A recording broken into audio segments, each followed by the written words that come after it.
Greetings, and good morning. Good morning. Send you all warm, positive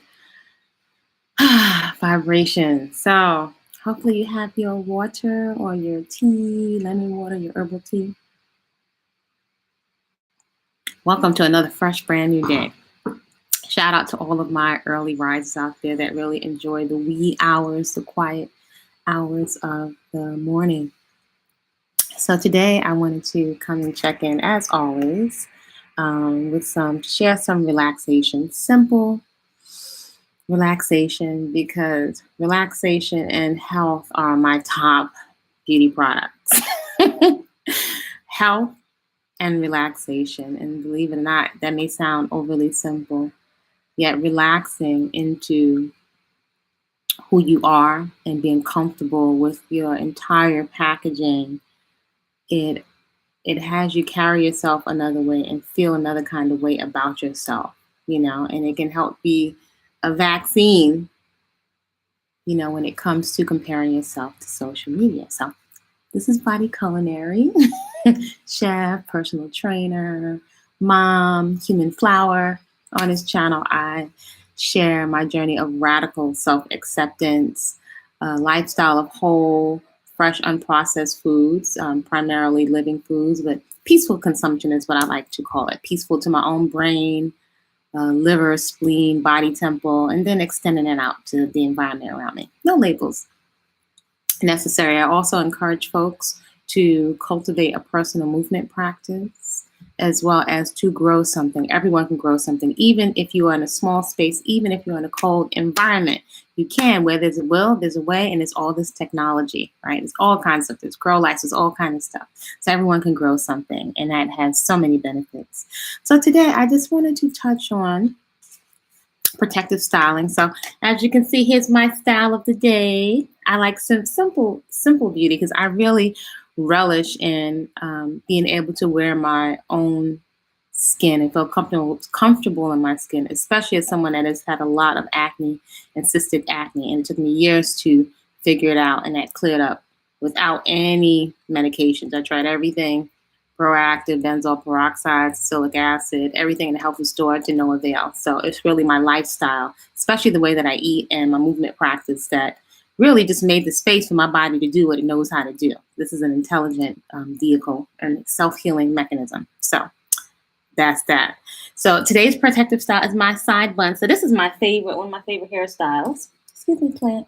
It's my little Afro bun, and today I'm rocking it to the side because oftentimes when I'm doing stretches or yoga and I'm laying down, I don't want anything like a big bump. Now that I got a little bit of length in the back of my head, and this is comfortable. It's really hot right now, and I don't like the feeling, even though my hair is very light and fine, it's not very dense, but the feeling of hair on my neck feels like wet carpet.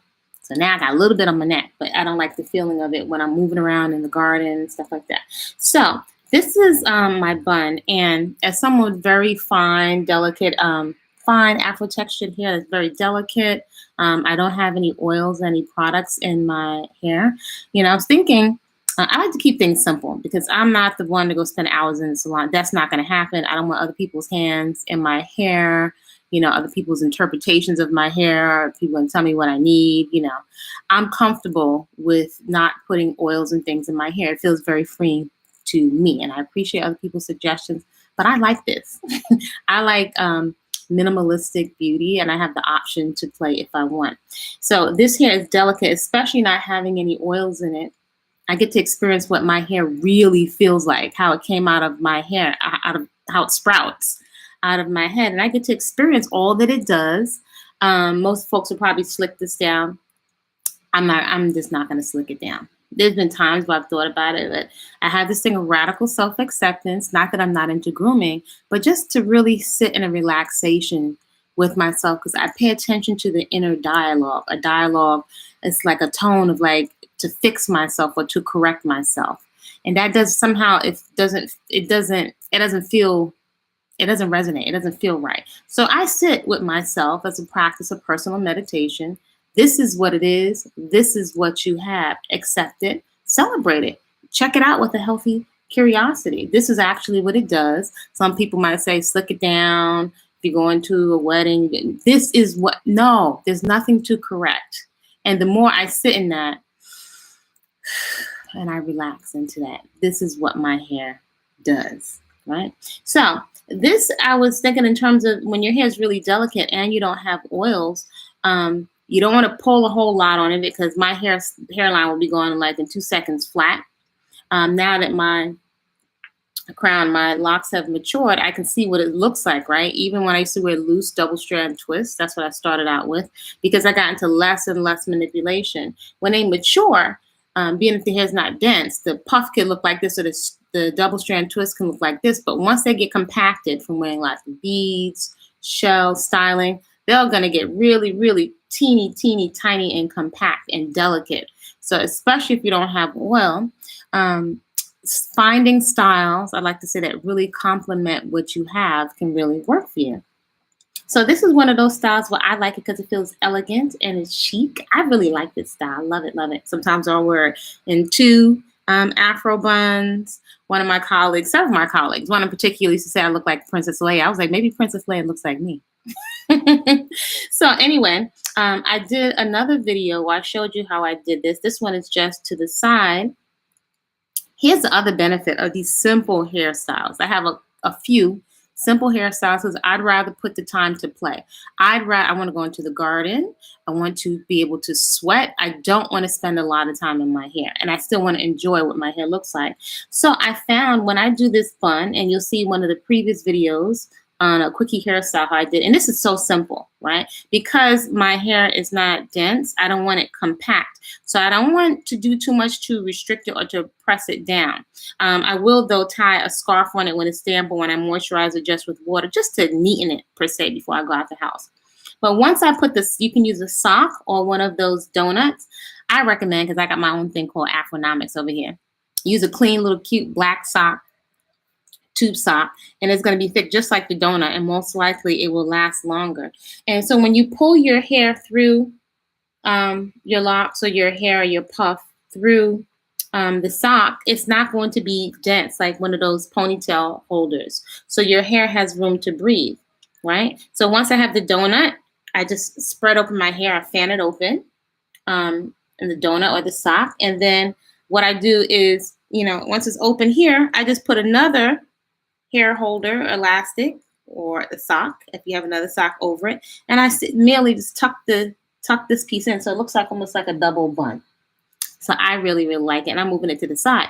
So when I take this out, the nice thing is I have a wave, like I put curls in my hair, and that's great for me because I don't, again, just a lot of stuff on my person is kind of irritating to me.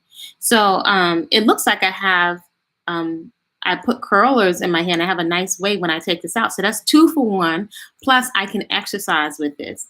And then I've also been thinking, in terms of protective styling, if you have very delicate, fine hair, and your hair is almost like in rehab, and your scalp is recuperating. Another thing with this is the cleanest, with no products, the cleanest and most breathable my scalp has ever been. I don't have not a lick of dandruff, nothing. And my scalp does not feel dry.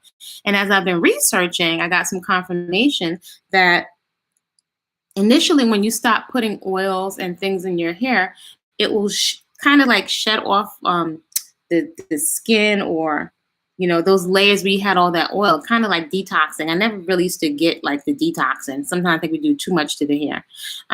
But I would say that it's changed, and it kind of like normalizes or balances out after a while. And it takes some getting used to what your actual hair feels like, right? It's really, to me, an epiphany, like, wow, I don't even know what my hair does or what it feels like. And this is after years of being natural. So this is like a whole nother level. I've had double strand twists, afros, afro puff, all that. But then to leave the hair alone and to see what it does, it's like, it could almost be like a scary experience. What's that going to look like? People will say, our folks, aren't you going to do something with your hair? My thing is like, I can style it, but again, there's nothing for me to do because this is how it grows out of my head. So I honor this kinky fro, and I honor the fact we can have bouncing, behaving hair, and we can have body without all of these myriad of products that are sending everyone else's families to college but ours. And I'm very passionate. I have a vision of seeing the women with this unique beauty stamp really flourishing, really beyond the shea butter and the black soap. I think there's so much more room because we have this beauty stamp and because it is such a source of economics that can branch out to other things. So protective style. I have the bun. Today I'm wearing it to the side, which is nice if you want to lay back in yoga, you know, on the floor into your rest relaxation pose. You're keeping the hair off of your neck. And when you're ready to take it out, it's not very, very tight or constrictive. This is super duper loose. And when you take it out, you'll have some nice waves. Yay. And I'm even thinking sometimes being I don't want to spend a lot of time with my hair, I could just simply tie this up with a scarf and rock this, you know, for a while. If anything, spritz my little bottle of filtered water from my filter. Very challenging to find distilled water where I'm located.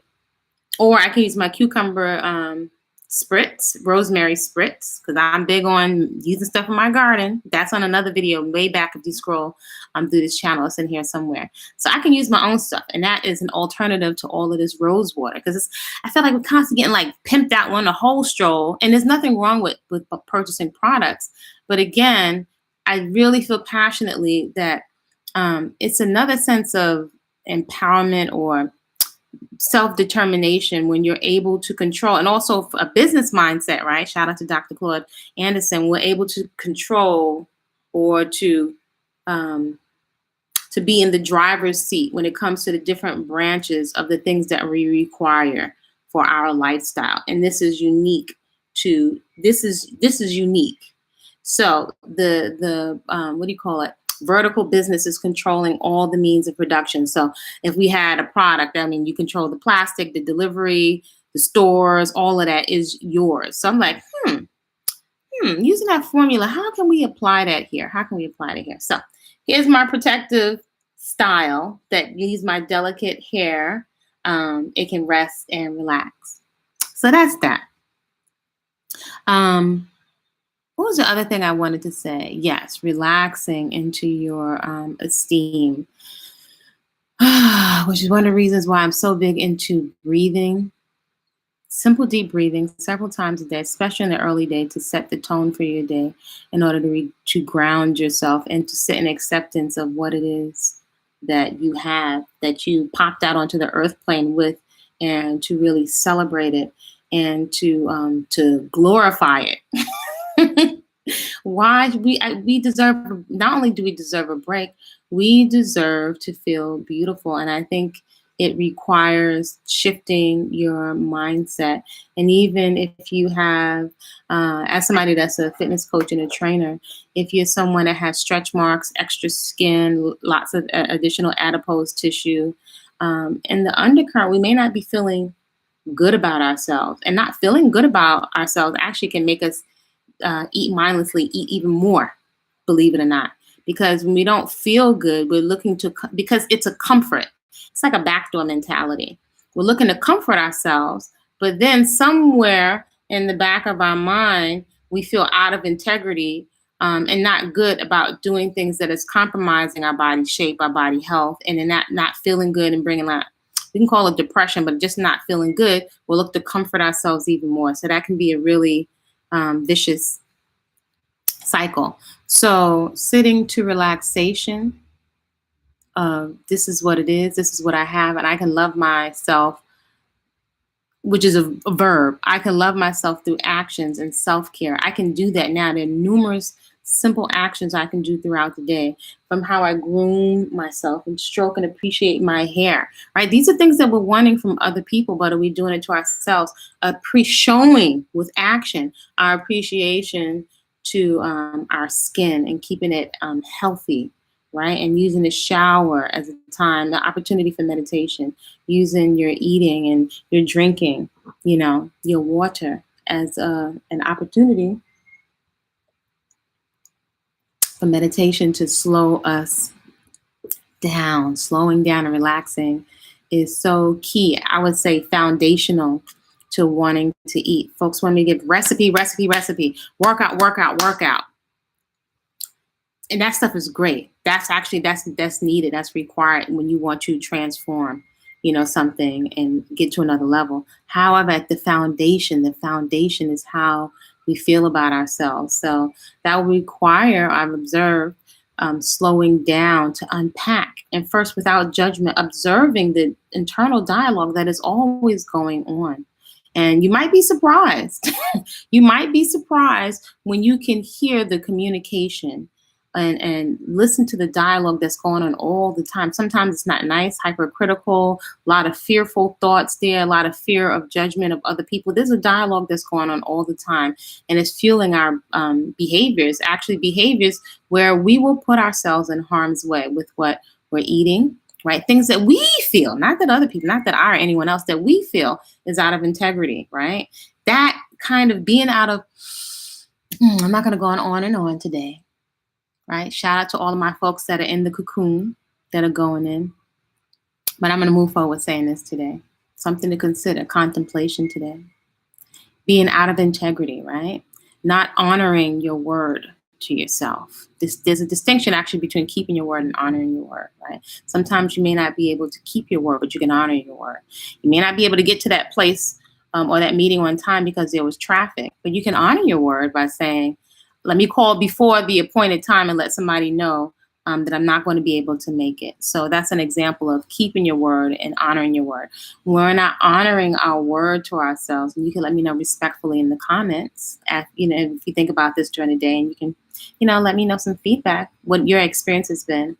When you're not honoring your word to yourself, when it comes to your health and your self-care, that's a mentality. That's a state of being. We talked about that in the previous video. Who you be, right? Like, what is it? Who do I have to be to get what I want, to live the way I want? Usually courageous, right? That's what we're trying to emphasize.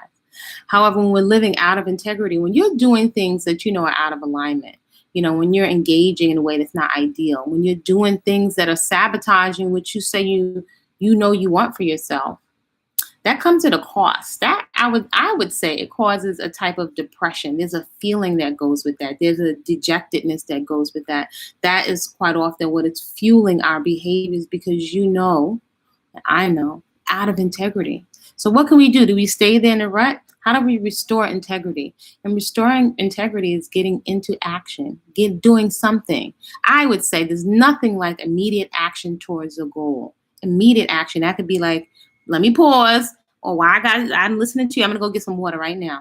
Excuse me. I'm going to go heat some water up. Anything to get into action, you can immediately start to restore integrity and to be a couple of things. Restoring your integrity, accountability, right? These are things that are missing. Shout out to the cocoon. In your quiet moments, I'm not the food police. I'm not the hair police. That's a position I'm not interested in. I'm no one's healer. I know folks want to give me that label sometimes. No, you heal yourself. You are 110% responsible for your life. Whatever has happened to you, whatever cards you were dealt, what are you going to do now? Only you can determine which route you're going to take, what you can do, right? And to actually, I say, flip the narrative and use the different things that you've had happen to you as lessons, as markers of things not to do, or things that, okay, I'm stronger now, I'm more clear now. Use everything, every experience that has ever happened to you to your advantage. To use, I'm stronger and I'm clearer because of that. That's actually a choice. That's a choice. And that can free up so much energy and resentment and anger. Even if it's righteous rage and anger, it's challenging, almost impossible sometimes to be in one state of being without being in another state of being. You can't do both at the same time. So if I'm being courageous, I can be courageous and be cowardice and avoiding and not addressing things at the same time, if that makes sense. So I invite you to relax, slow down into your deep breathing. Work with what you got. And this hair is an excellent physical manifestation of a spiritual tool of accepting, this is what I have. This is what I'm working with. And actually, it's not like from a low place, a lesser place. I'm actually going to celebrate it. It's actually a gift. I'm actually going to choose to use all these different things at my disposal as a benefit, right? And when you carry that attitude, that presence, that's a state of being.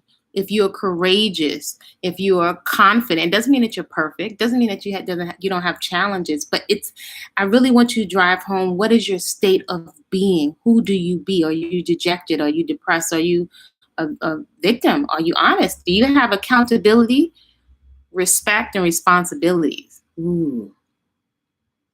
Accountability. Are you accountable to yourself? See, that's often what's missing with a lot of prayers and affirmations. I am this, I am love, I am more fit. Where's the accountability? Do you hold yourself accountable? Quite often our ego doesn't allow us. Do you have a circle of influence that you give permission to hold you positively accountable to your goals? Otherwise, your goals, boop, they go by in years. You miss out on your goals. And then respect. Do you have a respect for yourself? It sounds good, sounds fantastic. How are you measuring that? Are you respecting your stomach, that your stomach can only fit so much food in it? And without beating up on yourself, are you paying attention to what is driving you to mindless behavior? And that could be kind of scary. I know I have experienced that before. It can be kind of scary because it's like these primal, these mental fears and judgment we have on ourselves. It's a lot of mental fear that's going on there. So if you're respecting yourself, and if you have to question, if you're putting yourself in harm's way with what you eat, who you're engaging with physically, any kind of situation that's putting you in harm's way, and you're aware of it, can you really say that is a respect for yourself? Only you know in your quiet moments. Respect and responsibility. Are you responsible with the resources you have available to you? Are you responsible with your body temple? So we could do all this fancy stuff and put on all these fancy heart rate monitors and workout outfits, but at the foundation, only you know in your quiet moments. And it's not about beating up on yourself, but it's also about being firm and more so than honest. I don't know that we can really trust that part of our psyche. It's beyond honest, and because we can have a tendency to beat up on ourselves, right? More so than honest. Compassion and comprehension, that there's a part of our mental makeup, our being, that it's actually trying to protect us, but it's not logical. It is not logical. That's what would have us do substance abuse, drugs, eat all kinds of substances masquerading as. So then we're more in a position to take responsible action when we comprehend, how's my psyche? How am I putting myself in harm's way with things that I know are not good for me? How did I ever start to put a cigarette to my lips? Right? If you ever start to think about things like that. So these are simple examples. How could I have ever allowed myself to have unprotected, interactions with someone? How did that happen? See, that's where the shadow work comes in, and being accountable and respectful, the highest degree of respect. Respect shows up in what you allow, not just from other people. Are you allowing certain things with yourself that are not in integrity with what you have in your vision, for yourself? So,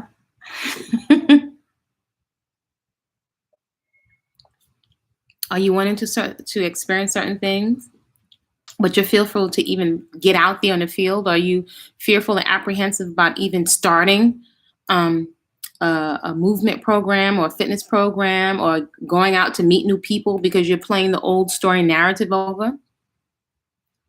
What you gonna get with that? So compassionate, but action is behind. There's action attached to responsibility, which is why I equate responsibility to spirituality. It's very practical. Respect and responsibility has actions attached to it. Excuse me. If there's no respect and it's not being demonstrated, it's not being demonstrated consistently. And if you're not demonstrating that to yourself, why expect that from other people? See, only you know in the quiet moments by yourself.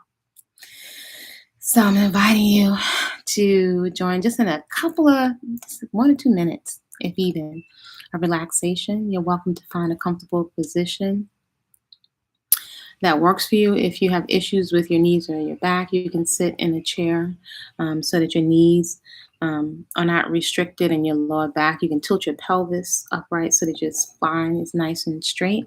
And you can keep your shoulder away from your ear and pull your neck in and gently pull your belly button into your spine. And we're going to breathe in through the nose, out through the nose. And it sounds like or ah come up, that's fine, because it's really just about relaxation and experiencing that definitely in the morning. And if you need to, in the middle of the afternoon or in the evening, right? Don't underestimate. I invite you not to underestimate these simple self care practices that are free and that we have access to.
So you're welcome to take just a moment to ask a question of your own divine onboard innate intelligence that you, I, all human beings that we're born with, that needs no middleman, no middlewoman.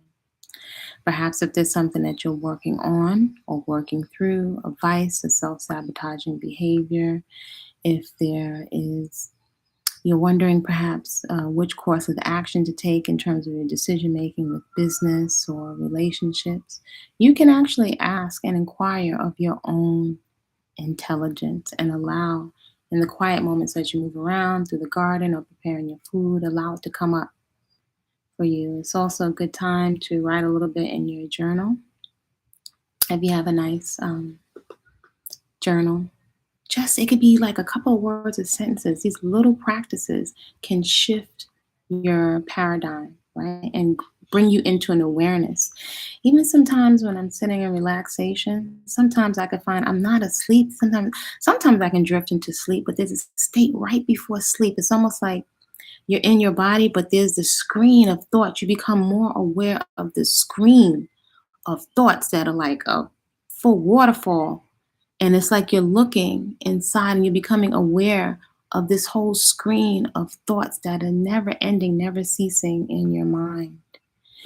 And to relax and like, it's like it can just ground you in awareness to make the distinction that you are not the thoughts that are going on in your mind, that you are following, trying to catch on to them and follow them all over the place. And so we wind up quite often being on automatic pilot. So you're welcome. I invite you to create or consider, because I don't like to tell grown folks what to do, to consider creating a circle of support for yourself. Um, Looking at your circle of influence, the 5 people who you're spending the most time with. Are you reciprocal in your relationships? Are you getting helpful information and inspiration when it comes to your economics, your health, your movement practice, your garden? Just are you gaining? Are you uplifted? Not that we have to be perfect human beings, but do you get an amen corner for dysfunction and not growing up? You know, are you getting an amen corner and support and staying stuck? Or do you get support, you know, in terms of maybe you want to get counseling, therapy, exercise? It's easy to find someone to share a cigarette or to share some donuts with. But who are the people that are going to go power walking with you or take some quiet breathing breaks, right? So it's something to consider. So I'm inviting you all to create a great day on purpose because you said so. feel free to subscribe to the channel if you find any value here. You're also welcome to put this on in the afternoon to keep you company. Good practice over here. Shout out again to all those in the cocoon of decluttering, right? To put something on into your ears that can be a support, just a vibe, a channel of being in a proactive frame of thought. Y'all create a great day on purpose just because you said so. See you soon.